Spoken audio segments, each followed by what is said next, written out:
this afternoon we've come up the same river that we're on this morning catching flathead and bream, and we've come up to the freshwater section of the river to chase a few Australian bass, just to show you the versatility not only of soft plastics, but our theory of our 3 important steps. So although your retrieve's a lot different, in freshwater your retrieve is a lot slower and not as aggressive, the 3 main rules of selection, presentation and location are all equally important. Up here we're using a little device called a beetle spin. It's a great little thing. It's basically just a piece of wire with a clip down the bottom and a small blade that rotates and attracts the fish.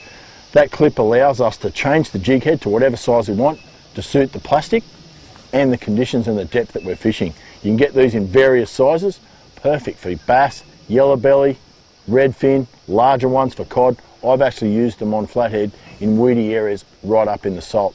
So that's the beetle spin, a very helpful little tool when you're fishing in freshwater right around the country. So you just select your jig head that's going to suit your tail, whack your tail on, and away we go. Let's go and catch an Australian bass.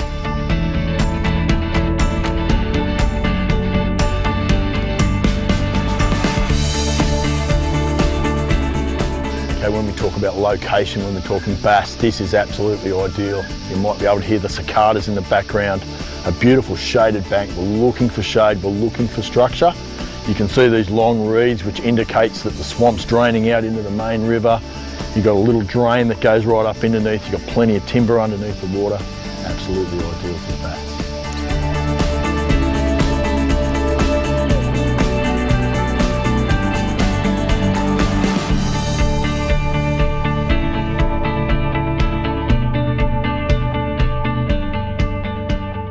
The retriever used with the beetle spin is pretty slow compared to salt water. It's just a matter of identifying where you want to put it, and then just a really slow roll of the handle and a straight retrieve.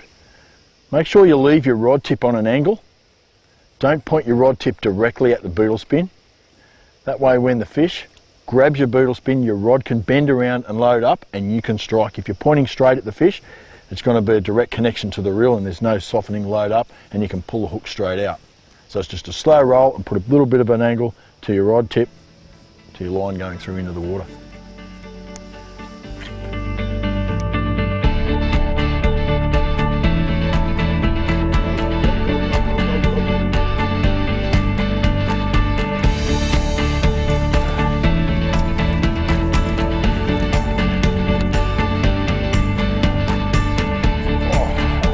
Mate. There it is. That's a nice little Australian bass that Brody's just landed using the old beetle spin and the soft plastic. That really slow roll, he had his rod on the angle, the fish grabbed it, loaded up. Once again, we're fishing the shaded side of the river and we're waiting for that sun to go down before we can fish both sides, and it's paid off. Really nice fish, mate. It's a nice wild bass. We'll let this bloke go, eh?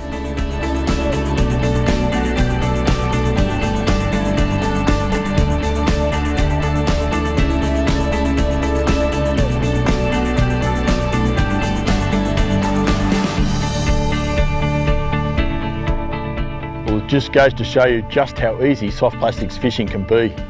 I'm using the same rod almost all day with just different techniques. And these days you don't have to spend $1 million to get quality and performance. Suppliers these days have got some great product that's available all around the country, and it makes this style of fishing really easy. Whether you're in Tassie, whether you're in the north, whether you're in the west, soft plastics fishing is easy, is accessible, and it's great fun. Yep. Woohoo!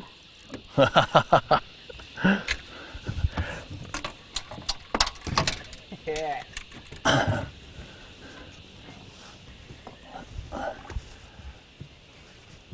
Nice little fish, mate.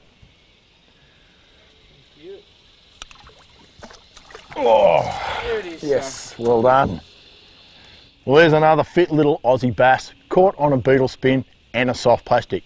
We've had a ball today fishing soft plastics from the salt all the way up to the fresh at the end of the day.